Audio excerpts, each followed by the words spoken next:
Yeah, and with all the pitching injuries and the mix that they have, it's not like Kyle Snyder's dealing with a brand new Tesla. He's got a Chevy S10 that he's working with right now, pretty much. Right. Again, raw materials like.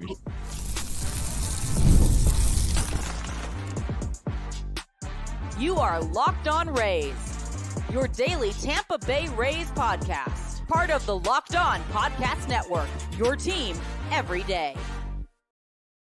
Welcome into Locked On Rays, your daily podcast covering everything Tampa Bay Rays, from game analysis to player interviews. We've got you covered with all the latest news and insights. My name is Kevin Weiss. I'm Ulises Sambrano, bringing you expert analysis and passionate discussions about our beloved Rays.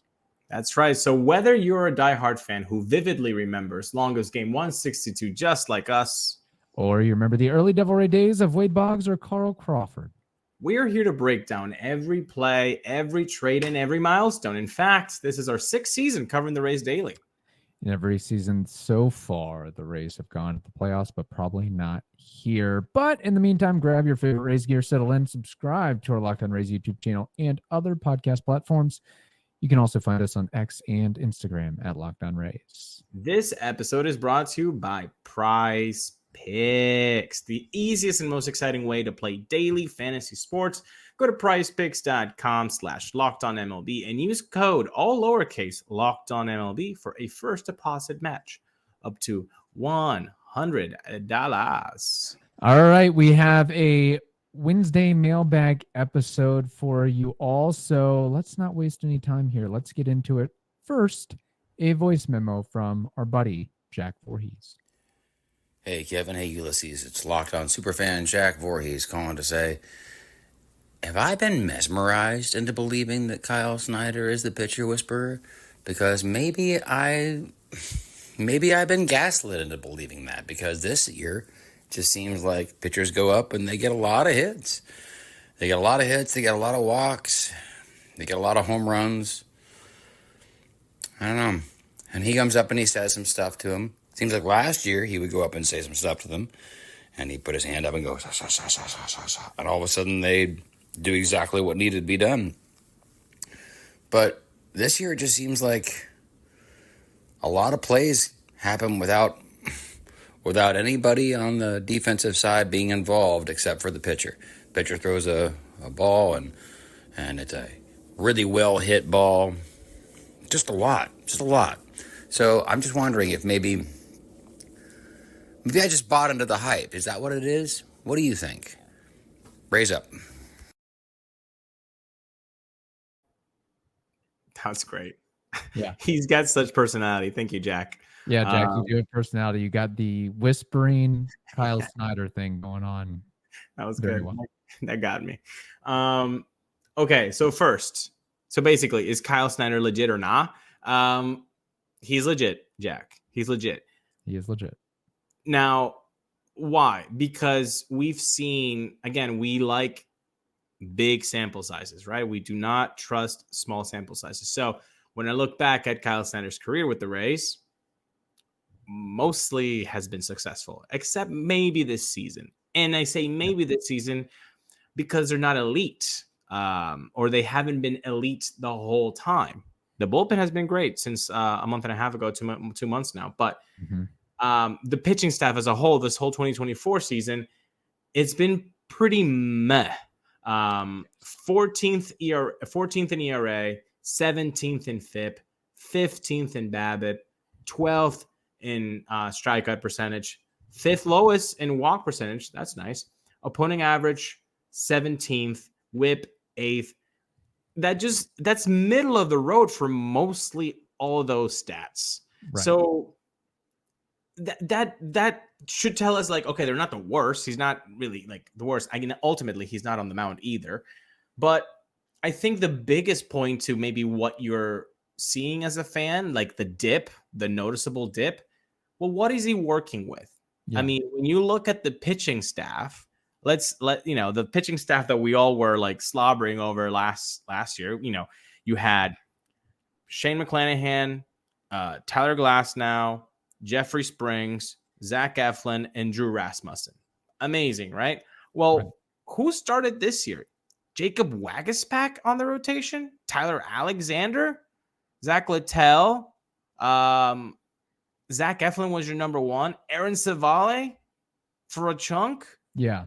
Like it's a guy coming back from TJ, like Shane Boz, a guy coming from a bicep, a pectoral muscle IL stint in Tosh Bradley. Like the young guys too that are still trying to find their footing. Although maybe there is something to be said for some of the guys that came in with lofty expectations and didn't perform as expected, i.e. Savali, i.e. Maton. Maybe some of that messaging isn't coming across, or maybe that the opposing team had something on their scouting reports that suggested that these guys were going down quick and the Rays didn't see that or figured out that or thought that maybe they could remedy whatever wasn't working in that case. But I would definitely say that Kyle Snyder's seat isn't as hot as Chad Matola's. And I don't even know if Chad Matola's seat is hot, but I would say that Chad Matola would definitely be more likely to go first than Kyle Snyder. Look, 100%. I don't even think his seat is warm for Kyle. Yeah. I think his seat is as cold as ice, I think, as Foreigner would say. Yeah. And with all the pitching injuries and the mix that they have, it's not like Kyle Snyder's dealing with a brand new Tesla. He's got a Chevy S10 that he's working with right now, pretty much. Right. Again, raw materials. Like who is he talking to? You know, again, very successful and the talent is there. But when you just look at rotation through rotation, or what you started with in 23 and what you started with in 24, the dip is. And Aaron Savale would not have been a number 2 in any planet, in any ulterior universe with those 5 names that I said for 2023. Like, no way does he ever even get close to that. So I think that's basically what we're seeing, Jack. It's that dip in who he's working with. Your innings leader is Zach Littell, and he's on the IL. And then Zach Eflin gets traded. And I think there could be something to be said for, with the way the Rays are struggling, you know, is it the chicken or the egg? But there's got to be some sort of mental, psychological thing of your offense isn't performing as well, maybe puts more pressure on the pitching staff, and they're doing things that they really shouldn't have to be doing, or playing from behind, or whatever the case is. It's just not a good mix and vibe right now where, you know, you get off to it, not scoring runs, not winning games makes it tougher on everybody, pitchers included. And I remember that being a thing when Felix Hernandez was pitching in the major leagues, when he would just be twirling gems, allowing like 1 run. Yeah. And then not getting run support, which also happened to Jacob deGrom with the Mets. Like, at least for the Mariners, I don't remember with the Mets, but with the Mariners, some players would say like there was kind of this like amped up, like we gotta get it for our boy. But also the pitching staff in the other hand, it's like, if I don't put scoreless innings out there, we're gonna lose. Mm-hmm. And when you've seen the offense as dreadful as it has been in 2024, yeah, those pitchers are probably thinking something along the lines of like, I have to be kind of perfect here, because if I'm not, these guys ain't picking me up, because they haven't been picking any of us up the whole season. Yeah. And let's give it, I want to see how a healthy Bradley, a healthy Pepio, a healthy Boz, a healthy McClanahan, how that situation looks like healthy Springs midway through 2025. Oof, that's so this year I think we can give pretty much everybody reprieve. Yeah, based on the situation that is. So, all right. Fun question there, Jack. Kyle Snyder still very much legit, of course. We have more to discuss, more questions to get to, but first we have to tell you this. Passion, drive, and patience. That is the formula for winning championships. It's also what keeps your ride or die alive. eBay Motors has everything you need to maintain your vehicle and level it up to peak performance. Superchargers, roof racks, exhaust kits, LED headlights, and more. Whether you're into speed, power, or style, eBay Motors has got you covered. With over 122 million parts for your number one ride or die, you will always find exactly what you're looking for. And with eBay Guaranteed Fit, your part is guaranteed to fit your ride every time or your money is returned, because with eBay Motors, you're burning rubber and not cashola. So with all the parts you need at the prices you want, it's easy to make your car the MVP and bring home huge W's. Keep your ride or die alive at ebaymotors.com. Eligible items only. Exclusions apply. eBay Guaranteed Fit is only available to U.S.-based customers. All right, getting to the second question that we have here. I'm having trouble pulling it up on the screen. Where's Intern McGee when I need him? There we go. He woke up. Thank you, Intern McGee. It's about time he did something here. Are we paying, are we paying Intern McGee yet? No, we will never pay Intern McGee. Are we People just that going to work in media do not get paid. Are we just going to be boomers about our intern hiring? Interns are supposed to shuffle through the mail, get coffee, and bring back lunch, and press buttons every now and again, and handle phone calls. That's it. That's what you do. All right, this question from Michael Townley. Kevin Cash might have done it again. Good day, friends. I think this season is going to go down as one of Cash's greatest works when it's all said and done. I do not know if any managers could keep a team together and not let them wallow in negativity and bad vibes with all the issues this team has dealt with, from the injuries to the pitchers, to lack of effort from some of the slumps Yandy and Randy endured, to managing an entire new lineup after all the trades, to your best and highest paid player. Gone, waiting, potential criminal sentencing, obviously talking about Wander Franco there. Do you guys agree this could end up as one of his best, Cash's best, when you consider the circumstances? I think most teams bottom out and get well below 500. Well, thank you, Michael, for writing to us. Mm-hmm. Yes and no. Right. No, he's not going to win American League Manager of the Year. He's not. So that's the no. Yes. The yes is, amongst Rays fans, we understand what has been happening within the team, within the organization, the trials and tribulations. And we know that as fans, not everything is told to us. So if we from the outside think it's bad, it's probably worse inside. Yeah, I don't doubt that he has had some influence in getting the guys to show up when they might not have wanted to show up emotionally, mentally. Which is crazy to me, because you're getting paid that amount of money. Show up. I know. You're playing for your career and livelihood, whether you're maybe White Sox excluded here, but at least you should be doing the very best you can to uplift yourself and hopefully uplift the rest of the team, whether you're 2 games over 500 or 15 games over 500. I get it. We always say this too, right? They're human beings. Like it's a job for them. From us, it's like, dude, you're playing baseball. For them, it's like their job. They're 9 to 5. So we get it. But even so, even if it is a job, they have to recognize it's a pretty privileged job. Right. It's pretty sweet to have adoring fans that want a piece of you, just a piece of you. So yeah, you show up. Brett Phillips showed up. He was hitting 150. He showed up. So you can't tell me, well, it's really tough. Yeah, it's tough when you struggle. For sure it can be. But if we've seen as Rays fans, Brett Phillips show up day in and day out, I mean, that if anybody had a reason to kind of sulk at his poor offensive performance, it would be Brett Phillips, people. Right. Did you ever sense anything but the utmost joy for what he was doing for Brett Phillips? No way. That was it. Mm-hmm. No, you're right. And I know we've mentioned this before. As of this recording, the Rays are 1 game above 500 at 62 and 61. Their expected win-loss is 56 and 67. So that means something. That might be the biggest differentiation between a team's actual win-loss and their expected win-loss. The Cardinals might be up there, but I would say that's a pretty big marker as far as that's concerned.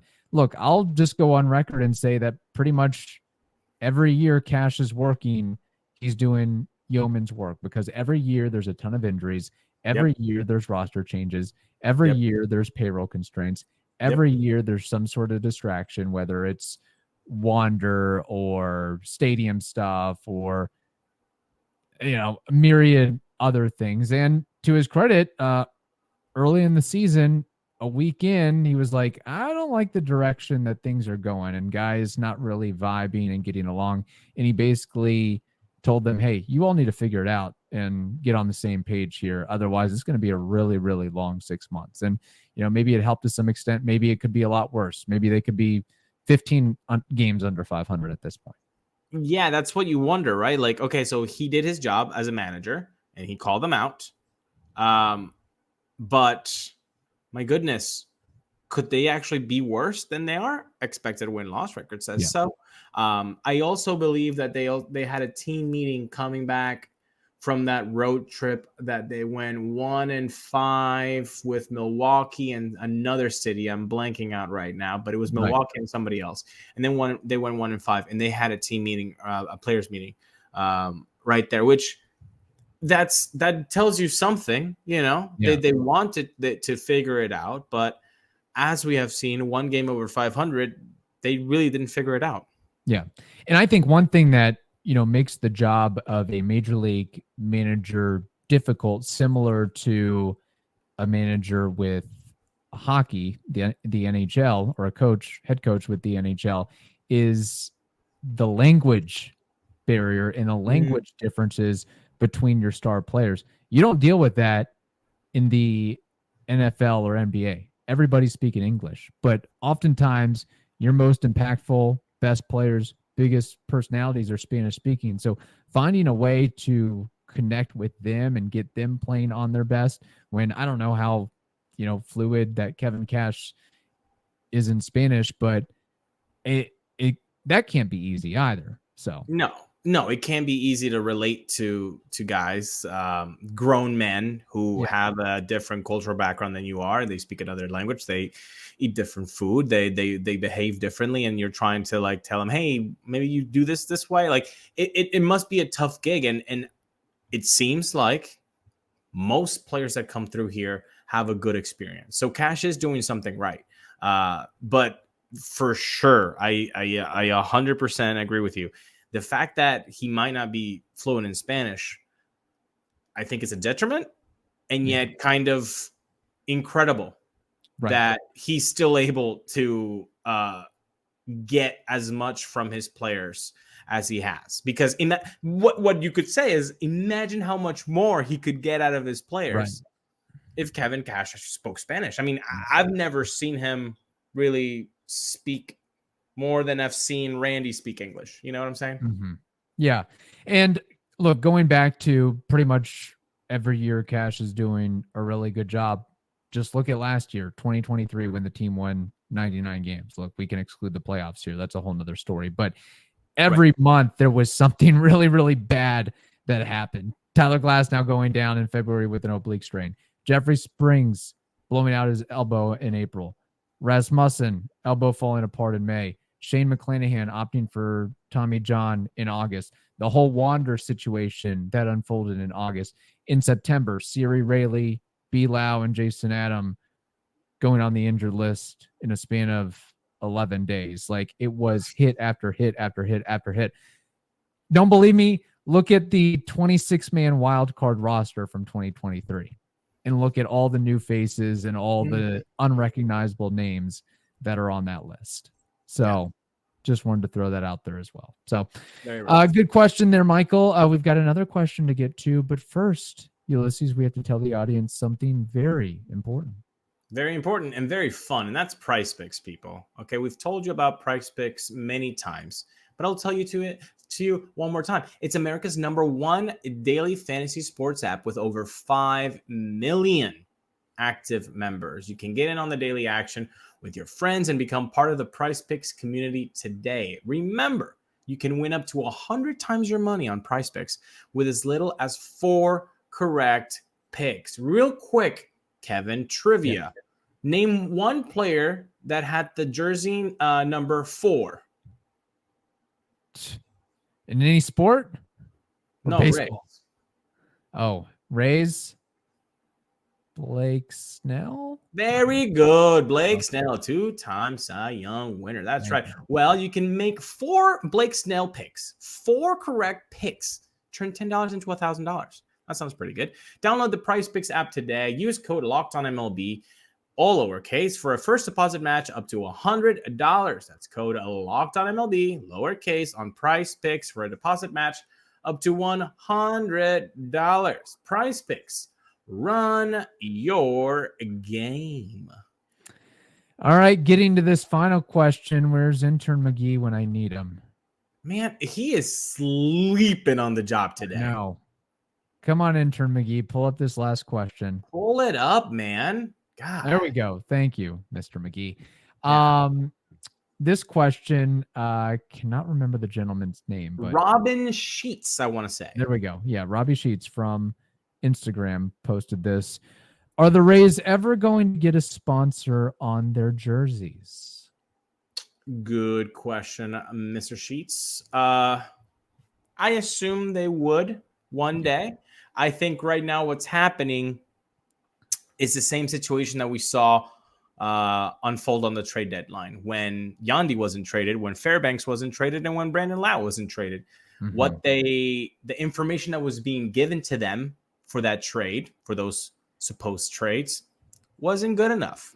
Yeah. So they remained with those players on the roster. Right now, they're remaining with a blank sleeve from a sponsor because they're not really liking what the money that has been thrown to them yet. When they hear a dollar sign that they like, you rest assured that the Rays are going to say, hey, guess what? Let's do that deal. Right. Yeah. Question. Will the Rays have a patch on their jersey before the new stadium opens, or they'll wait for that unveil until they have all their ducks in a row with that? Saying, hey, we're not going to have a patch on the jersey until 2028, drumming up as much interest in corporate sponsorship and prestige with the metropolis that it will be. I think for that answer, do you know? I'll ask you a question. Okay. How long do these jersey patches usually go for? That's a good. How much they go for? As in, like 5 years? Is it a year by year basis? That's the thing. I think that if they're going to go through the trouble of having a patch on all the jerseys, I don't know. Maybe they can remove the patch and replace it. I'm not sure about how it gets embroidered and so forth, but I would think that it's multi-year deals that are tethered to that, and it's ranged wildly between team to team. I think like some teams are getting $4 or $5 million annually. The Yankees are getting like $25 million annually from their patch on the jersey. Yeah, but that one with $25 million for the Yankees, it's actually running through the 2031 season. Yeah, so I would imagine that they kind of want a long-term situation there. So in this case, how much money could they potentially get? I don't think it's something that they would like to cut off into their profit margin. If it's, let's say they say $5 million a year, they're like, okay.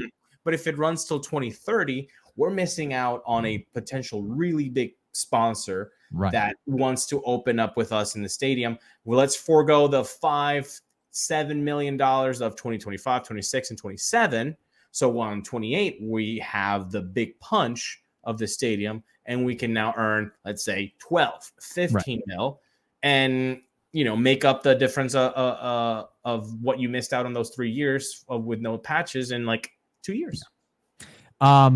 This is based off 2023. This was the latest article that I was able to peruse. The Rays were one of 15 MLB teams that didn't have a corporate jersey patch. I think a couple more have added on since then, but the Rays are slowly but surely becoming the minority in that. And maybe it is a case of whoever that big title sponsor on the stadium is, assuming they get one, maybe they want to that company wants to work out a deal of not only do we want the stadium named, we want the patches on there as well. Kind of a 2-for-1 deal, which I'm sure both sides can get very creative at, which I'm still looking forward to seeing who that title sponsor, marquee sponsor eventually will be. If I had to guess, I mean, based on what everybody said and the way the industry is going, financial companies are ruling the roost as of late. I've never heard of a Merit Bank, but